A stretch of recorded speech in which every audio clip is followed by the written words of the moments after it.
अन्यायाविरुद्ध आवाज उठवण्यासाठी ज्यांनी लेखणी हातात घेतली ते भारतरत्न डॉक्टर बाबासाहेब आंबेडकर. शेकडो वर्षाचा अंधार दूर करण्यासाठी क्रांतीची मशाल झाल्या त्या क्रांतीज्योती सावित्रीबाई फुले. या सर्व महापुरुषांना प्रथमतः अभिवादन करतो. मोठं जे कारण होतं ते म्हणजे अज्ञान, आणि म्हणूनच या अज्ञानाच्या अंधकारातून या समाजाला बाहेर काढण्यासाठी दोन महान व्यक्तिमत्वांचा जन्म झाला. कोण होते ते दोन महान व्यक्तिमत्व? अरे, ज्यांच्या मुळारे घडली दिन दुबळ्यांची मुले, ज्यांच्या मुळारे घडली दिन दुबळ्यांची मुले, ते ज्ञानाचे रे दाता सावित्रीबाई आणि महात्मा फुले.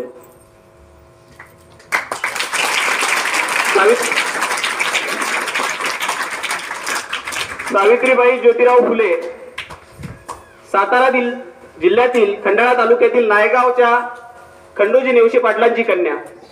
वयाच्या अवघ्या 9व्या वर्षी ज्योतिराव फुले नावाच्या माणसाशी त्यांचा विवाह झाला आणि हळूहळू त्यांना कळू लागले की ज्या व्यक्तीशी त्यांचा विवाह झाला ती कोणी साधीसुधी व्यक्ती नसून ती या जगाला ऊर्जा देणारा दगदगता क्रांती सूर्यच आहे.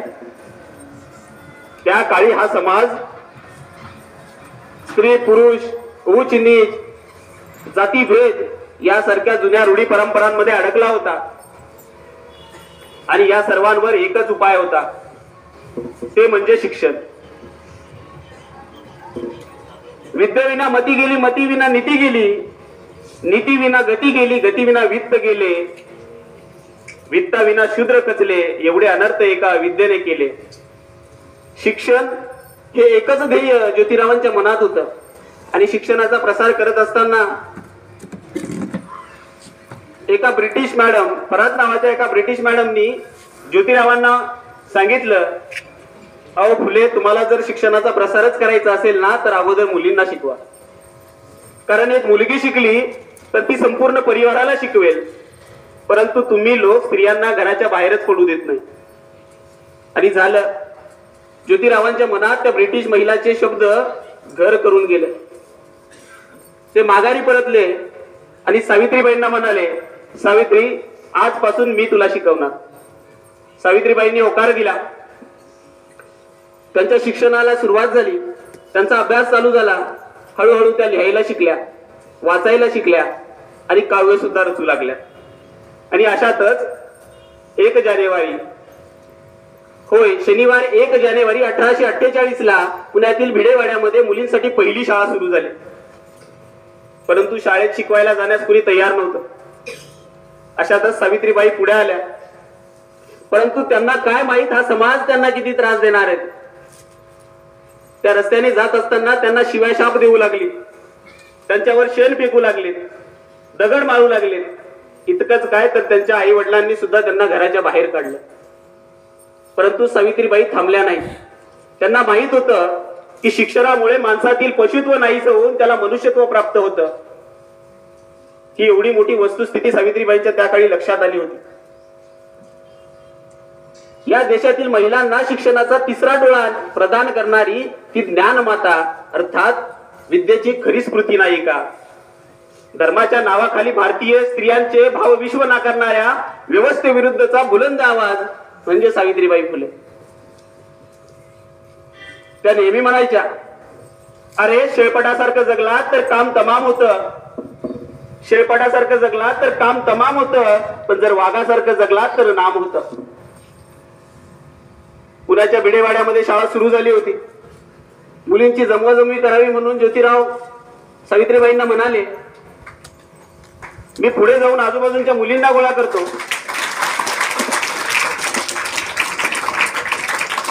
तू घरचं काम आटपून लगोलग शाळेकडे ये. सावित्रीबाईंनी होकार दिला. घरातली कामं आटोपली आणि त्या भिडेवाड्याकडे जाण्यासाठी निघाल्या. रस्त्याने जात असताना तोच दररोजचा अपमान सुरू झाला. काही अंतर चालत असताना त्यांना लोक शिव्या देऊ लागली. त्यांनी दुर्लक्ष केलं. त्या तशाच भिडेवाड्याच्या दिशेने जपजप पावलं उचलत पुढे जात होत्या. तोच काही पावलं चालल्यानंतर कुणीतरी वरच्या मजल्यावरतून भरतन बादलीभर पाणी त्यांच्या अंगावरती ओतलं. सावित्रीबाई ओल्या चिंब भिजल्या. त्या माऊलीने तसाच भिजलेला पदर हातात धरला आणि त्या काही अंतरावर परत तशाच चालू लागल्या. कुणीतरी शेर फेकून मारलं, त्यांनी दुर्लक्ष केलं. परत काही पावलं चालल्यानंतर कुणीतरी भरतन दगड फेकून मारला. तो दगड येऊन सपकन बाईंच्या कानावरती लागला. कानातून बळाबळा रक्त येऊ लागलं. तरीही सावित्रीबाईंनी एक शब्द सुद्धा काढला नाही. त्या तशाच पुढे चालत राहिला. पुढे भिडेवाडा जवळ आला होता. बाजूला महात्मा फुले उभे आहेत, मुली उभ्या आहेत.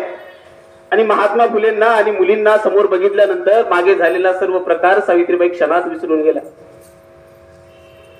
त्या जमलेल्या सर्व मुलींना आत भिडेवाड्यात बसवण्यात आलं.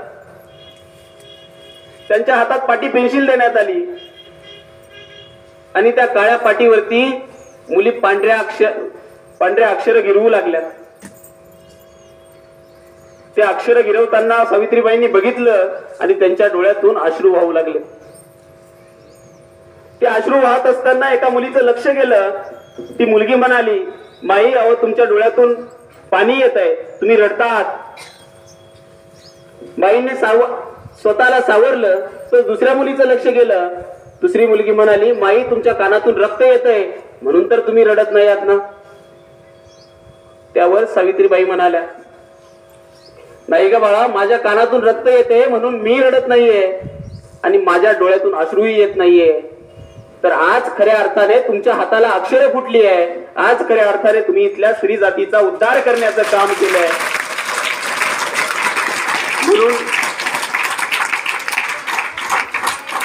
म्हणून जे माझ्या डोळ्यातून अश्रू ओघळत आहेत ते आनंद अश्रू आहेत. या होत्या आमच्या सावित्री.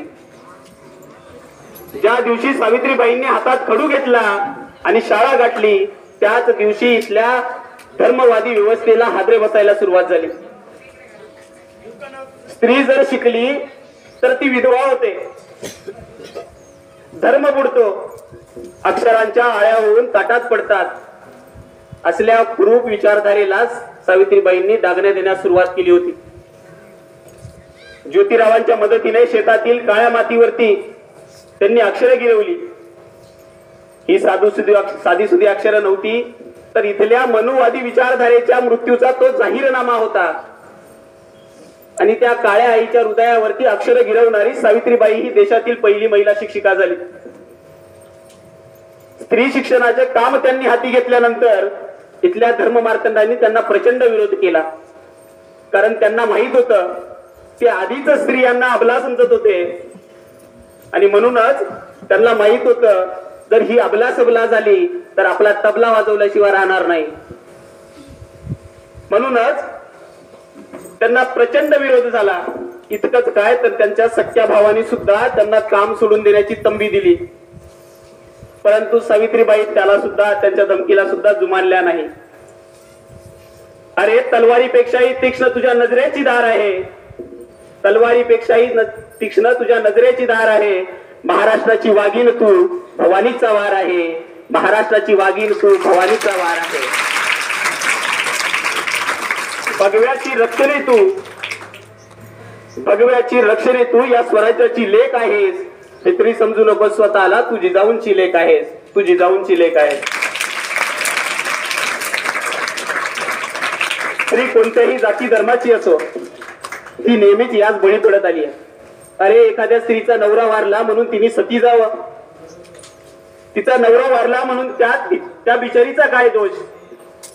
आणि अशाच सतीबंदी, स्त्री भ्रूण हत्या, विधवा विवाह यासारख्या विषयांवर सावित्रीबाईंनी काम सुरू केलं.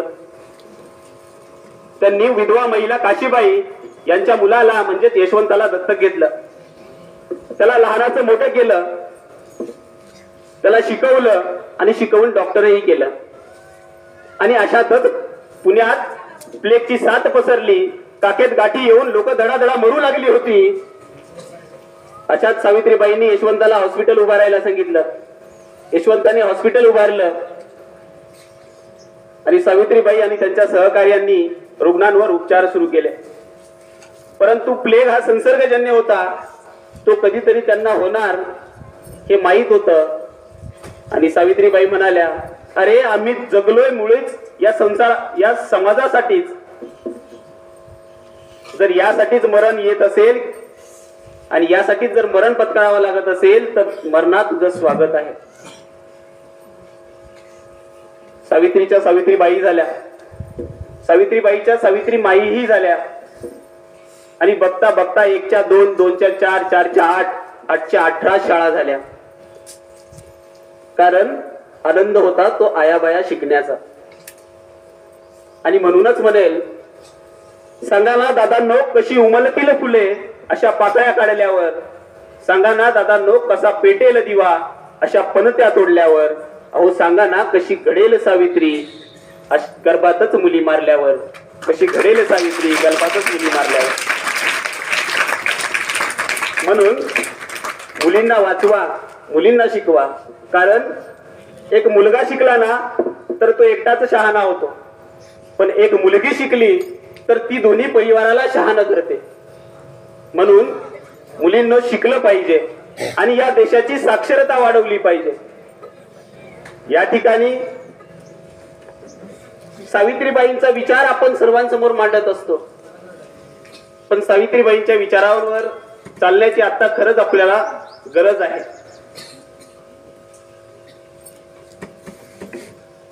आणि तुम्ही ज्या आजच्या मुली आहात, तुम्हाला जे आज शिक्षण मिळतंय ही सर्व सावित्रीबाईंच कृपा समजावी. जर सावित्रीबाई त्या ठिकाणी लढल्या नसत्या, त्यांनी जर अंगावर दगड शेण झेलले नसते तर आज तुम्ही या ठिकाणी मुक्तपणे शिक्षण घेऊ शकल्या नसत्या. त्यामुळे आपण ज्या ठिकाणी शिक्षण घेतोय त्या ठिकाणी आपण अशा महापुरुषांचा आदर सन्मान केला पाहिजे. त्यांचे विचार आपल्या मनामध्ये आपण रुजवण्याचा प्रयत्न केला पाहिजे आणि त्यांच्या विचारावर चालण्याचा सुद्धा आपण प्रयत्न केला पाहिजे. या ठिकाणी मला आयोजकांनी बोलण्याची संधी दिली म्हणून मी त्यांचे आभार मानतो व आपणही शांतपणे मला या ठिकाणी ऐकून घेतलं त्याबद्दल आपलेही आभार व्यक्त करतो आणि थांबतो. जय हिंद, जय महाराष्ट्र.